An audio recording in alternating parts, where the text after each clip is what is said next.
Aha! All right, they want us. Great. This is Locked On Big 12. You are Locked On Big 12, your daily podcast on the Big 12 Conference, part of the Locked On Podcast Network, your team every day.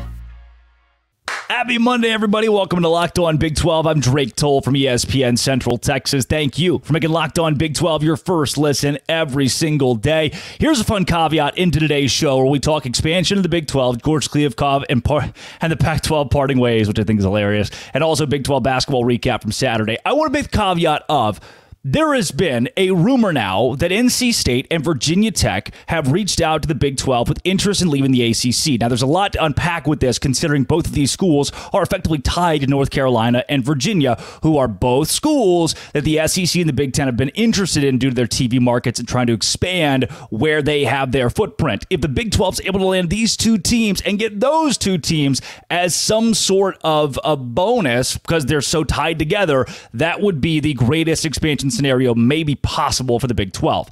First, let me tell you who's reporting this. Let me tell you who's tweeting this.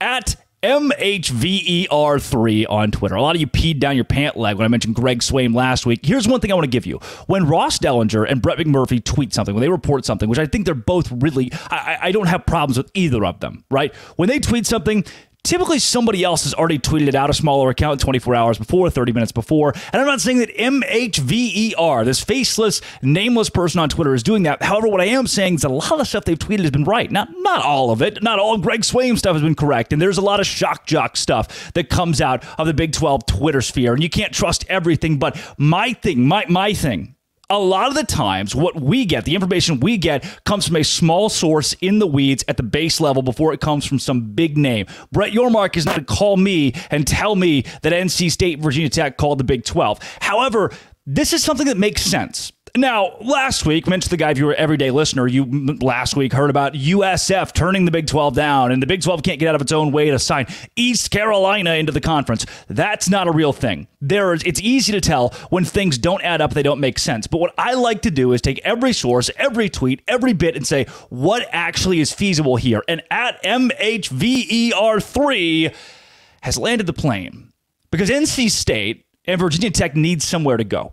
And what we have seen now through the ACC trying to come back at Florida State and push back on Florida State's lawsuit against the grant of rights, and that's going to kind of backfire and maybe blow up in their face. We don't really know if the ACC has the leg to stand on here after reading the documents. I don't know that they do. What I did learn over the course of this weekend about the ACC is they are taking the route of the Pac-12. They are taking the Titanic route. They're saying, the Lusitania is right there. We can just ride that ship and, get into port and be okay. We'll never be the Titanic, but, the big name, but we'll never sink. Instead, they're going to go down. The ACC has decided, all right, yeah, we'll fight you, Florida State, and they're probably going to lose. Everything points to them losing and Florida State exiting that conference. Now, do I think Florida State's going to the Big 12? No. Listen, every day, this. I believe that. Do I think Clemson's got a shot? Miami has a shot? I do. And I don't think I'm crazy for saying that because, again, if you're an everydayer, this is what I want you to bring your water cooler. If Clemson sucks the next 5 years in football, Dabo Swinney leaves. What is their brand? 15 years ago, nobody cared about Clemson. If in the next 15 years, Kansas State wins 2 national championships in football, Chris Kleiman will be the new Dabo Swinney. Kansas State will be the new Clemson. They have built that brand off of consistent winning in the last decade. Any program in the country can do that. But when your head coach leaves, if Dabo Swinney leaves, that program, what's left? What's the staying power of a Clemson? Florida State, Texas, Oklahoma, they don't have that problem. That's why they get to be the big brands in college athletics. I don't think anybody's breaking the door down to get Clemson here. That's why I think the Big 12 at least a shot. I didn't believe the Big 12 had a shot at North Carolina and Virginia. The reason being the SEC and the Big 10, it makes sense. One, geographical standpoint, fine. I don't, in the SEC, yes, that they land the plane there. What really drives it home, though, is this TV market expansion, is the SEC moving its footprint into North Carolina, into Virginia, the Big Ten moving its footprint into North Carolina and Virginia. And you talk about basketball, which doesn't push the needle here. This is all a football conversation. But from a basketball standpoint, they're a good fit. From a baseball standpoint, a good fit. Even if those things don't matter, from a football standpoint, if they're not competitive, they don't care. The SEC and the Big Ten are not looking for competitive programs. They are not saying Florida State hasn't won a national championship in in 10 years, they can't join our no, they're looking for money. They're looking for TV markets. They are looking to make their conference more appealing to Fox and ESPN and NBC and everybody else. That's the point of this. But now we turn it back around to the Big 12. What we have to do is likely pick up the scraps. Okay, if tomorrow Florida State decides it's going to bounce to the Big 10, and then Miami says, all right, we're going to bounce to the Big 10 with you, and then UNC and Virginia say, all right, we're going to go to the SEC. If that happened tomorrow, the Big 12 has to pick up the scraps. Who is left in that conference, which NC State and Virginia Tech aren't bad pickups here, but when if those schools are reaching out to the Big 12 first, that is huge, because of how tied UNC is to Virginia Tech. I was reading an article here. This one is from Sports Illustrated. 2 routes for the Big 12 to reach 20 members, the now defunct Sports Illustrated. But this was about how the Big 12 could target, outside of Oregon State and Washington State, an NC State, a Wake Forest, a UNC, a Duke, in expansion. Now, do I think those are all realistic? No. I try to be the mediator with this. Here's a better one. This is from Raleigh News and Observer. Could UNC and NC State be tied together amid conference realignment? And that's it. That was on January 24th they posted that. So they knew something was coming. There's blood in the water. The Sharks are around. Fayetteville Observer, July 6th of 2022. Where does the NC State football team turn if the ACC disbands? Spectrum News, where are schools going post-college sports realignment? How NC State went from ACC expansion skeptic to voting out possible new members. NC State's not happy. We know that, right? They're tied to North Carolina, and if NC State knows it does not have a leg to stand on to go to the SEC or the Big 10, the Big 12 is its only option. If NC State, if Virginia Tech, if they are the catalyst, if they move before Virginia and before UNC, there is a possibility that, the first possibility, that twists the arm of UNC and Virginia to where they have to fight their way to the Big 10 of the SEC and drag little brother, or what they consider to be little brother, that is, or those teams being the catalysts into the Big 12 creates this freaking awesome ripple effect where they join this conference and they drag UNC and UVA with them. Is that what's actually going to happen? There is almost no chance. There's almost no chance to me that UNC or Virginia Tech, UNC or Virginia will be held down by NC State or Virginia Tech and not be able to make the decision for where those two schools go. However, what this could mean, what I do think this means, is this elusive third option where Virginia Tech and NC State say, look, we're not happy. Writing's on the wall. The ACC is going the same direction as the Pac-12. What can we do? Let's jump ship. Let's join the Big 12. It makes the most sense for us to go to the Big 12. And when that happens, what if the destruction of the ACC doesn't exactly end-all, be-all land with Florida State? What if there are other teams in this pack in what I would say is the middle of the ACC? The NC State and Virginia Tech brands aren't top 5 in that conference, but they're pretty darn good. And I think they would be great assets to the Big 12 along with like a Pitt. If they're the ones that spearhead this thing, we're in business. The ACC falls apart. There are more candidates to come to the Big 12.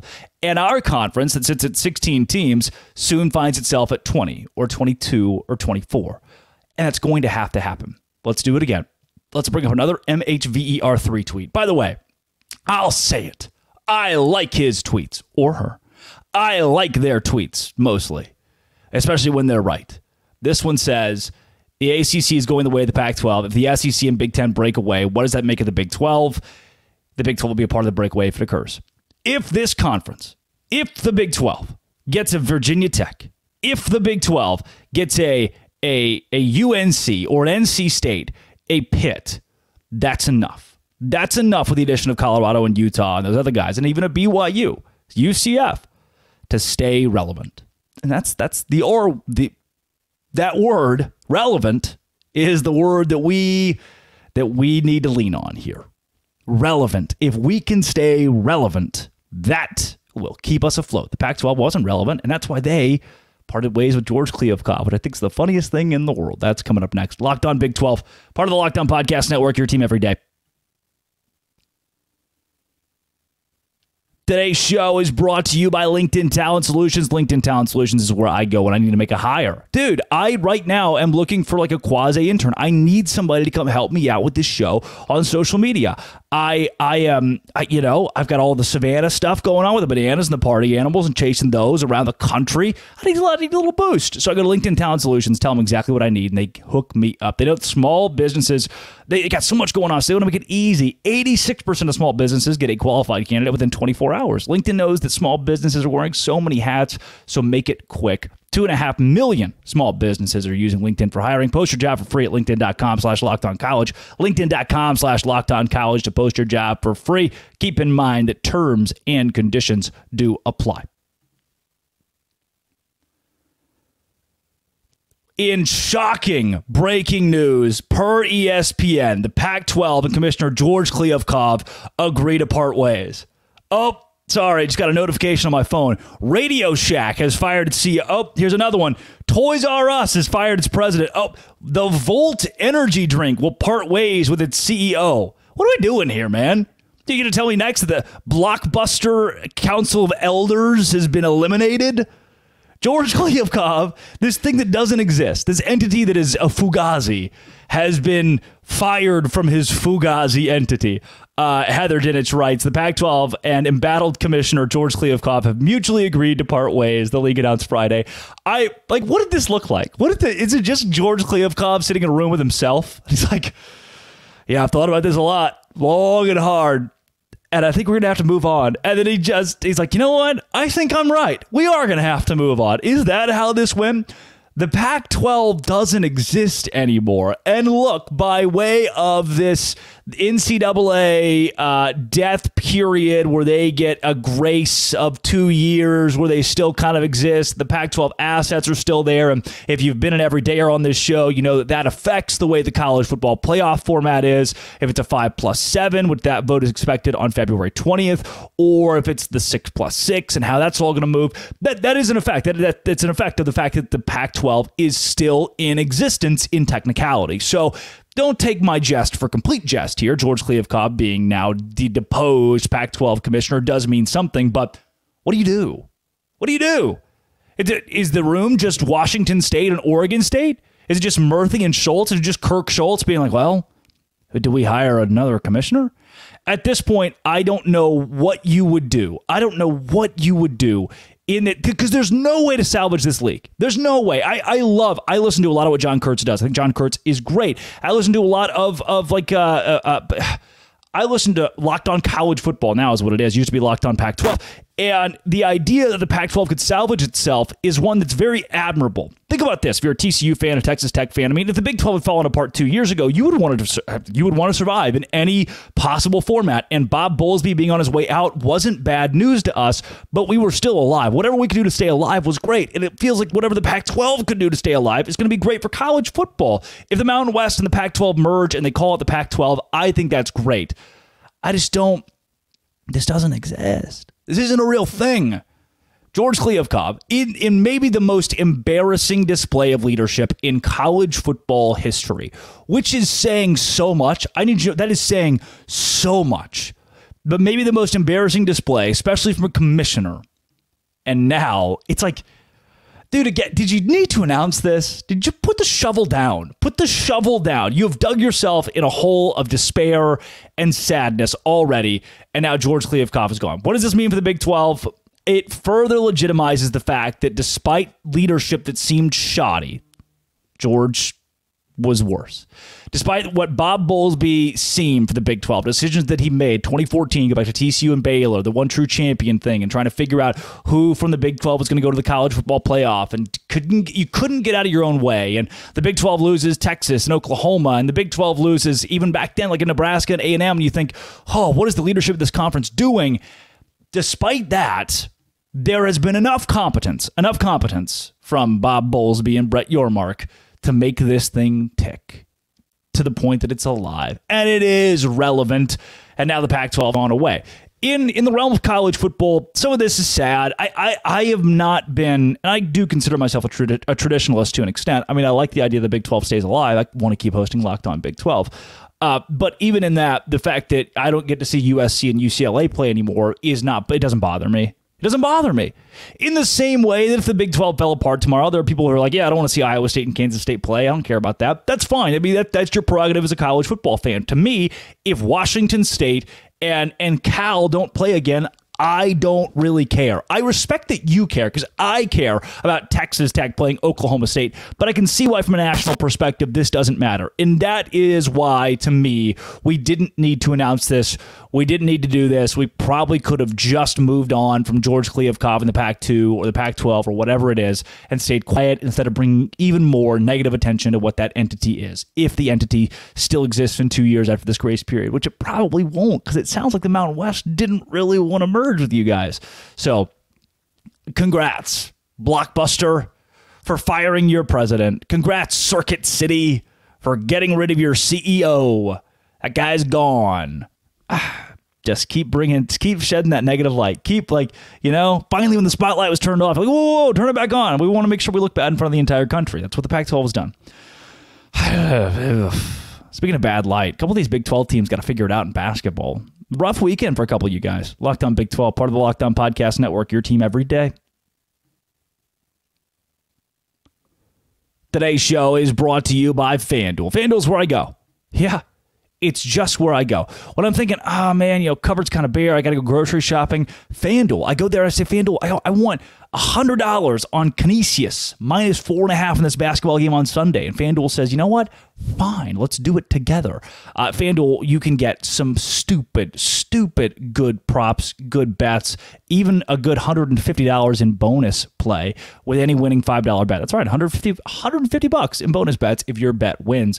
Quick bets, live same game parlays, exclusive props, and more. Visit FanDuel.com/lockedon to shoot your shot. Bet on college basketball. March Madness is coming up. Bet on the NBA. Bet on the XFL. I bet, or USFL or USL, whatever they're calling it. Bet on it. FanDuel, official sports partner of the NBA.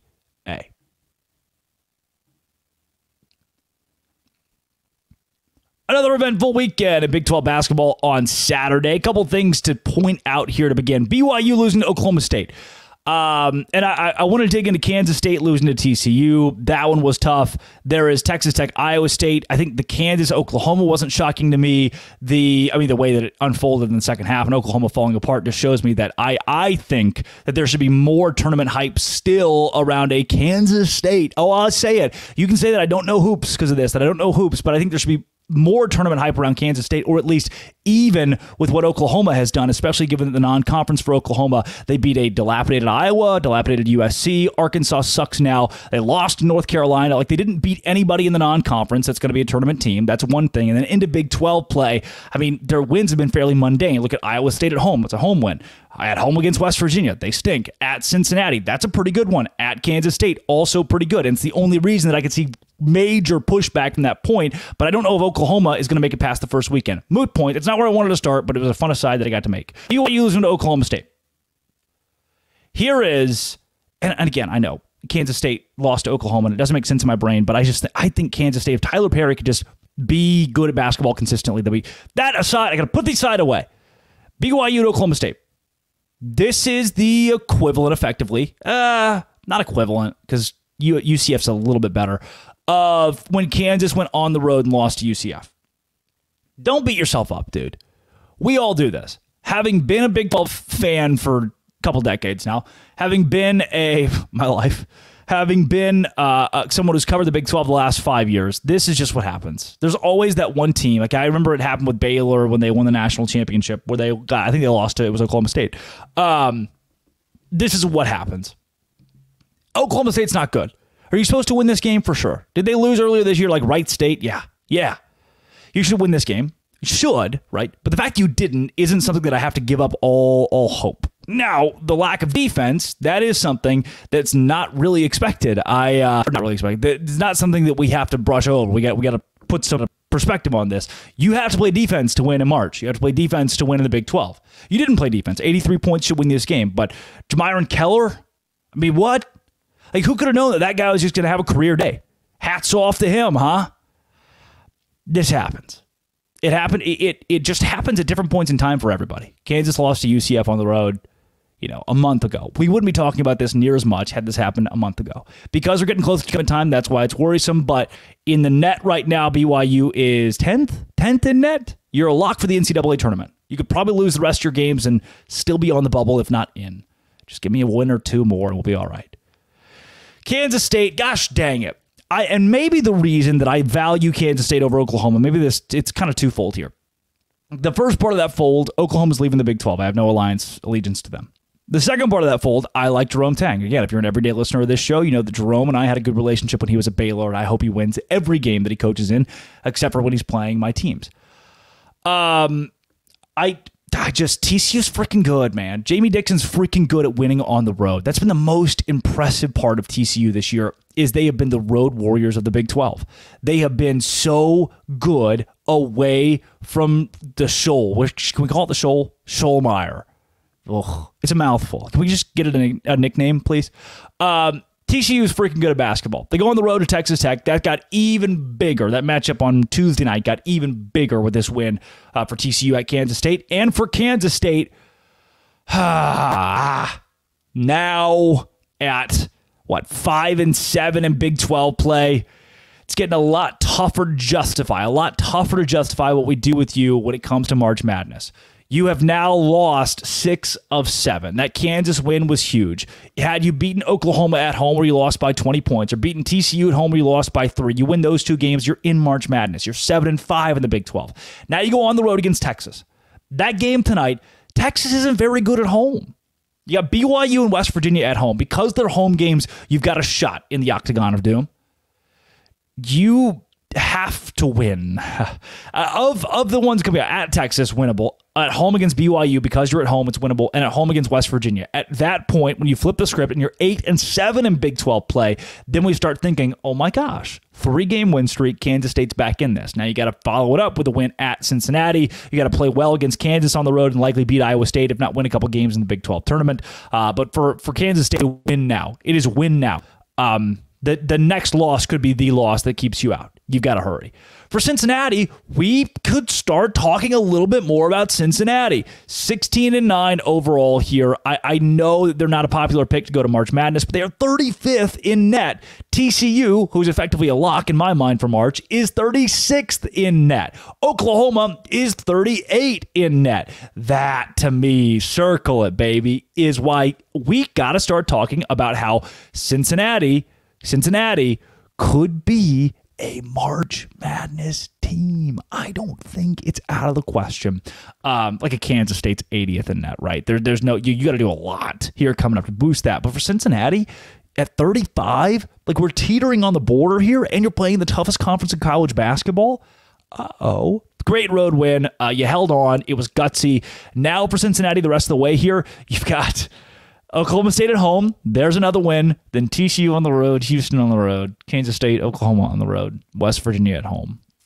Ooh, we're going to need you to upset a couple teams. You're going to make March. I'd pay if they beat Houston, because we know Houston's getting in. That would help Cincinnati get in. I'd be okay with that. Texas Tech, you played at Iowa State. That's just a buzzsaw. I think Iowa State might win a national championship. I think Iowa State, I said it last week, I'll say it again, has the best chance of anybody in the Big 12 to win a national championship. Baylor, Josh Ojewuna, Ray J. Dennis, they're fun to watch, man. It's just, they're so stupid streaky. You know, there are those weeks like Michigan State and Duke where I was like, oh, well, Baylor sucks. And then they 3 straight losses. They did the same thing in Big 12 play last year, had 3 straight losses at one point. It was Kansas State, Texas, and TCU this year. Kansas State and Texas and TCU were involved in that last year as well. This year, I mean, it's a buzzsaw again. Whatever Scott Drew's got in the water over there, 5 out of 6 wins in a row. The only loss being a 3-point loss at Kansas. Now that game at BYU is very interesting. At home against Houston, it's interesting at TCU. And then Kansas at home. Think about this. Baylor might lose the next 4. This is a tough stretch. BYU on the road, Houston at home, TCU on the road, Kansas at home. They'll be favored in 2 of those. But, man, that's tough to get through. I had fun watching Big 12 basketball this weekend. I had fun. Kansas is good. People that say that they're not are stupid. Kansas is good. Houston's dominant. Texas is still fraudulent. Let Cincinnati in over Texas. Let Kansas State in over Texas, please. We'll talk more about it tomorrow. George Clay's got fired. This has been, it always will be, Locked On Thanks for making it your first listen every single day. Dose Grande.